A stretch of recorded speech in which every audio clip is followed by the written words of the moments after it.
Hi, magandang gabi po sa inyong lahat. Yan ako, ano po, talagang kumukulo pa rin po talaga yung tiyan ko. Kulo pa rin talaga ng kulo. No, para pong sinusuntok yung tiyan ko kapag ganito, no? Actually, pangalawang beses na po nangyari sa akin to eh. Yung una po sa tahong, ngayon naman po ito ay sa sa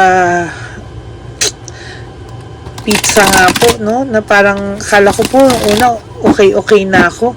Pero minsan po pag kumakain ako at sakit pa rin, no? Para akong binabalis, para akong kumukulo po yung tiyan ko. Tapos sobra po nag-LBM po ako, no? So naglalaklak lang po ako ng Pocari.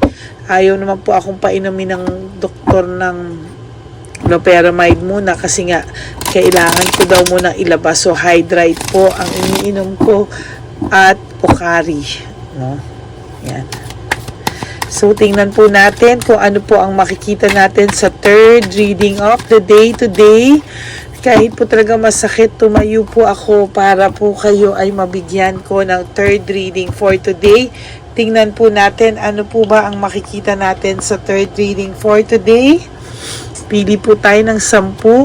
1, 2, 3, 4, 5, 6, 7, 8, 9, and 10.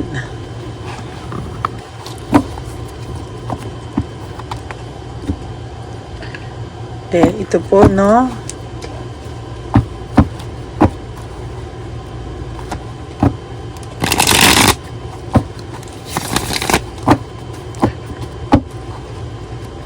Okay.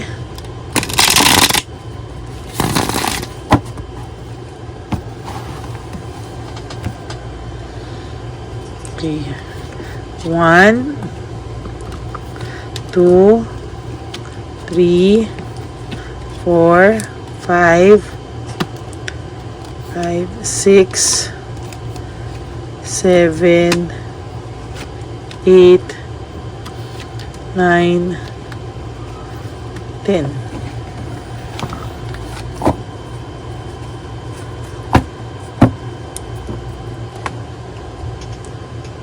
Ay, pasensya na po kayo. Medyo nahihina ako. Yan. To, tingnan po natin. Ano po ang makikita nating third reading for today. Yan. Ika po, naglalabo lang po yung salamin ko.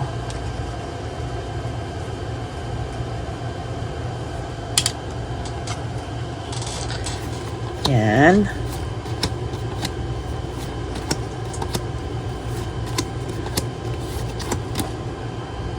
Yan. So, ano po ang makikita natin sa third reading for today? Tingnan po natin kung continuation ba ito nung kanina or pwede din naman pong hindi, no? Pwede din naman pong iba ang makita natin. So, simulan na po natin kung ano po ang makikita natin sa third reading for today, no? Teka po, ha? Yan, okay?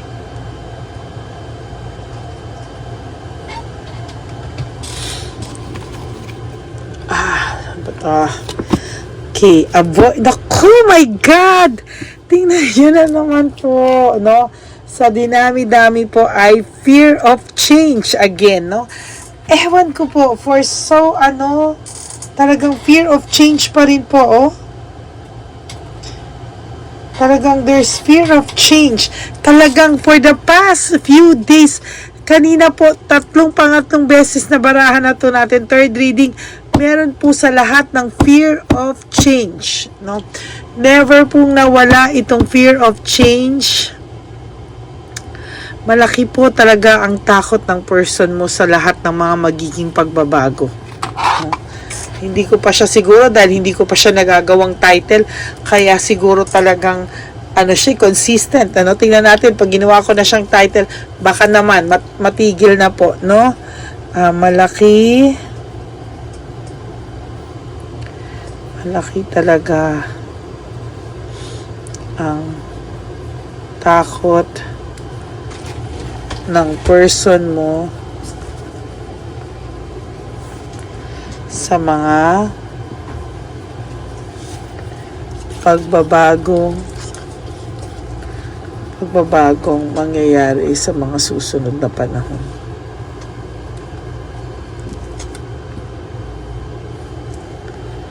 Sa mga susunod na panahon.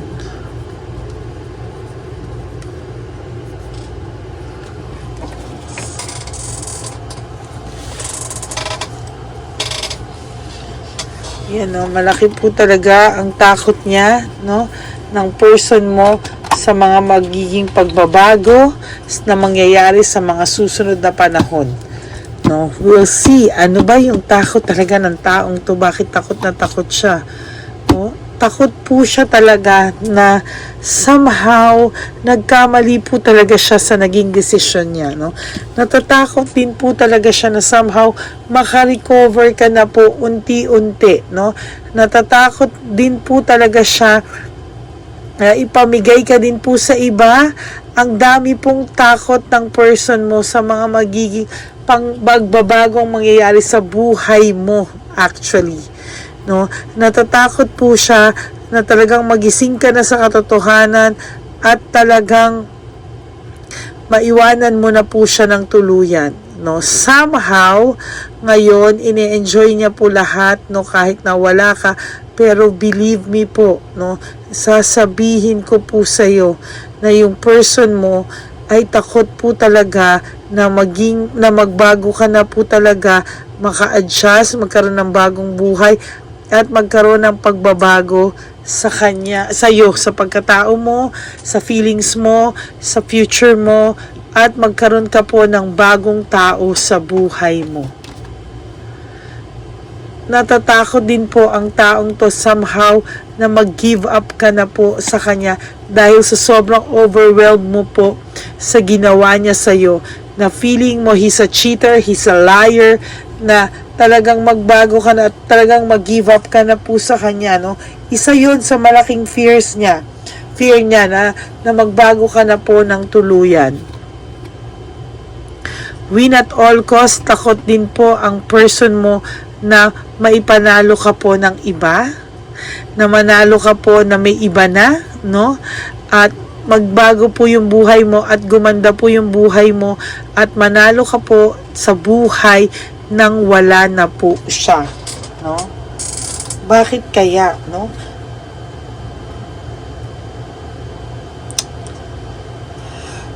Ay, ako. Ayan, no? Natatakot po siya. Natatakot po siya somehow na ma-realize mo ano yung nawala sa'yo ay wala lang, no? Natatakot po siyang ma-realize mo na wala naman siyang kawalan sa buhay mo. Na somehow, okay ka pala kahit wala siya sa buhay mo. Napakadaming takot nito na kung tutuusin, hindi niya po kakayanin na harapin lahat ng takot na yun. At ngayon pa lang po, siya ay nai-insecure. Isipin niya pa lang po, lahat itong fears niya, nai-insecure na po siya, no? Kasi hindi niya po kaya na yung dating martyr lang sa kanya at nagmamahal sa kanya at nagtitiis sa kanya ay somehow makaka-move on from him na wala na siya, no? Ang takot niya po, number 1, maka-move on ka. Number 2, may magmahal sa yung iba na mahal mo na rin. Number 3, maging masaya ka. Number 4, ma-realize mo na wala lang siyang kawalan sa buhay mo.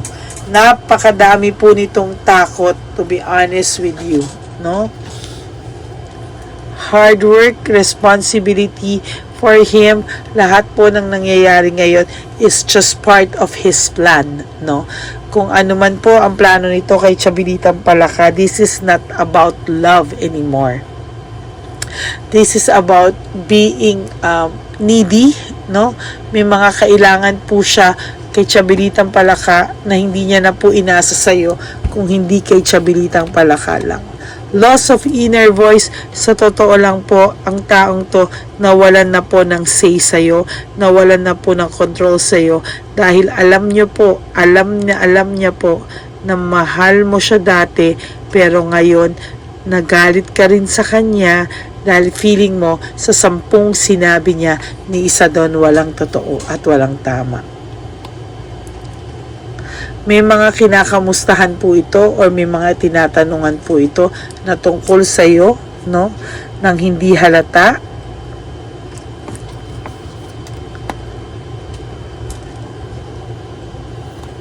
Somehow, puno po siya ng sadness, depression, and negativity. Umiikot po yung buhay niya ngayon sa depression, sa sadness, and negativity, but hindi mo po yun nakikita kasi ang lumalabas po sa kanya is, at nakakarating po sa yung mga balita, is he is very much okay.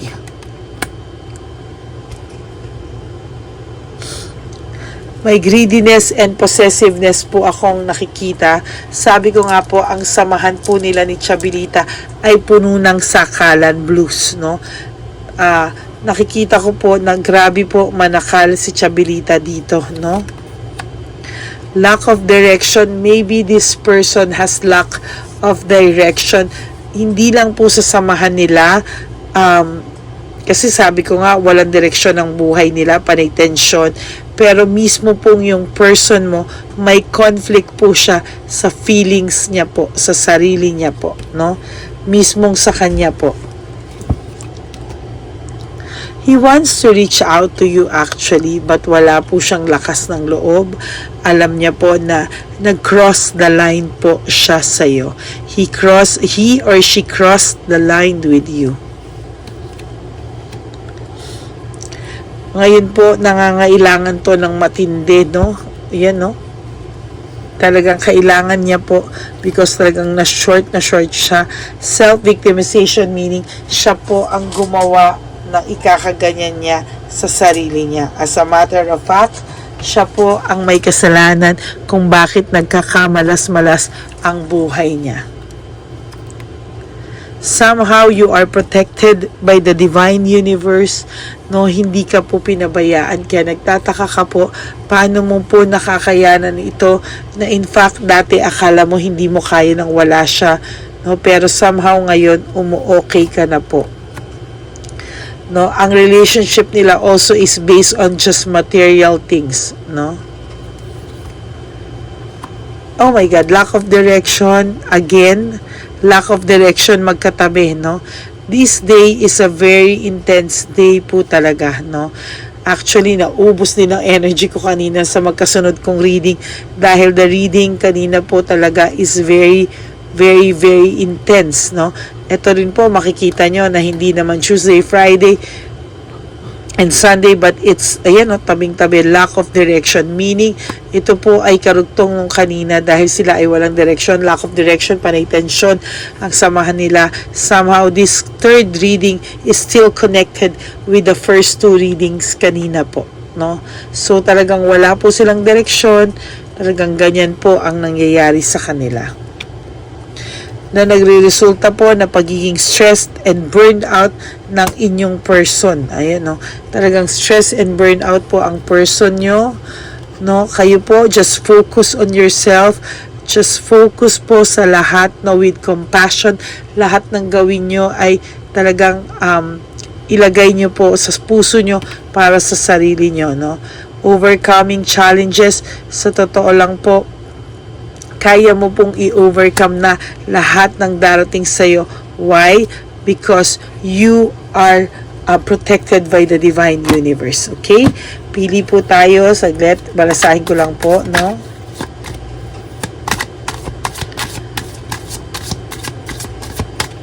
Yan. Pili po tayo ng 5. 1, 2, 3, 4, and 5. Bukas po, I tried to gumamit ng iba namang cards. Gusto kong tingnan, using other cards because tomorrow is Friday. I want it to be more special. It is dark without you, no? Talagang namimiss ka po talaga ng person na to, no?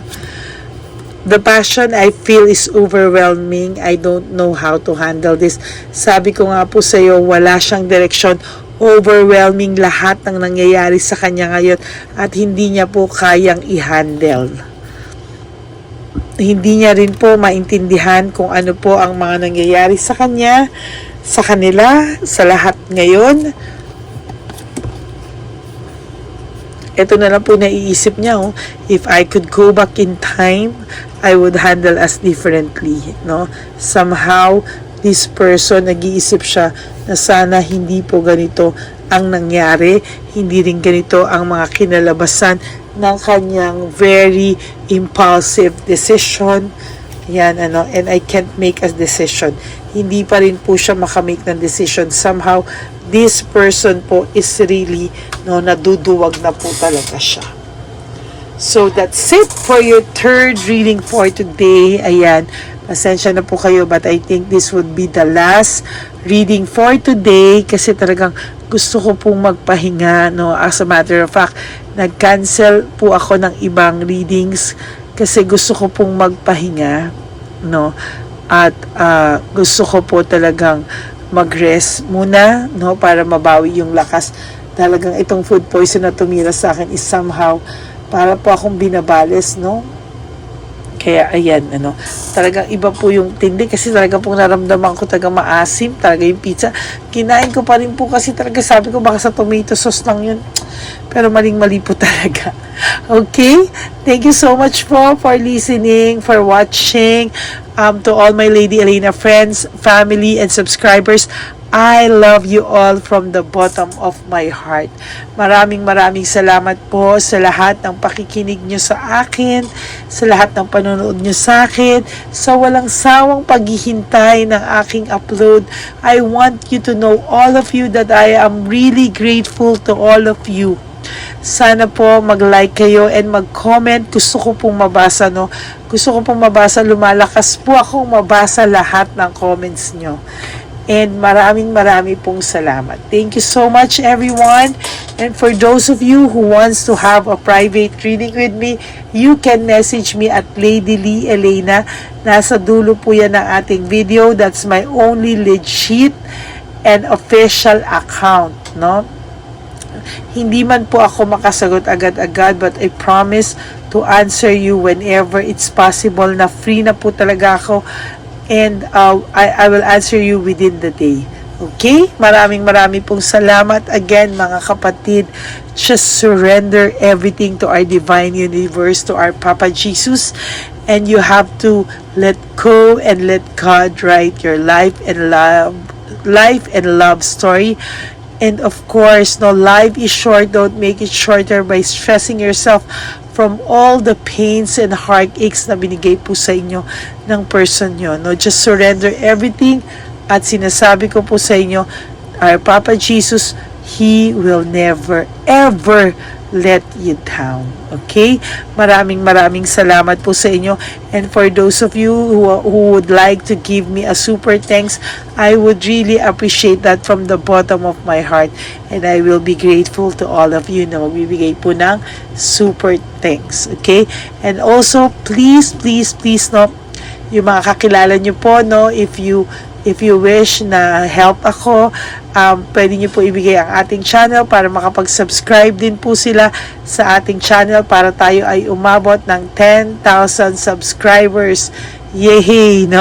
Pag nag 10,000 subscribers po tayo, magpapasalamat po ulit ako sa inyo through live video natin.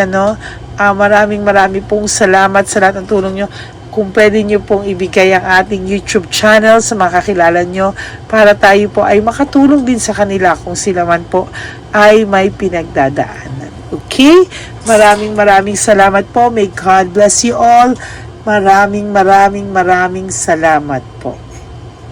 Please, no skipping of ads. Tulong nyo na po sa akin yun. Huwag nyo pong skip ang ads. And of course, huwag nyo pong skip habang ako ay namimili ng cards para tayo po ay nagkakaroon ng connection sa isa't isa. Okay, salamat po na marami and I will all see you again tomorrow. And I promise na maglalabas po ako ng bagong cards. Okay, thank you so much and I love you all. May God bless you. And still po, enjoy the rest of the day. Please pray for me po na wala na po ito, mawala na po ito, at maging maayos na po ako. At wala lang po ito, hindi po ito malalang sakit na kahit na ano, bakit po paulit-ulit. Okay?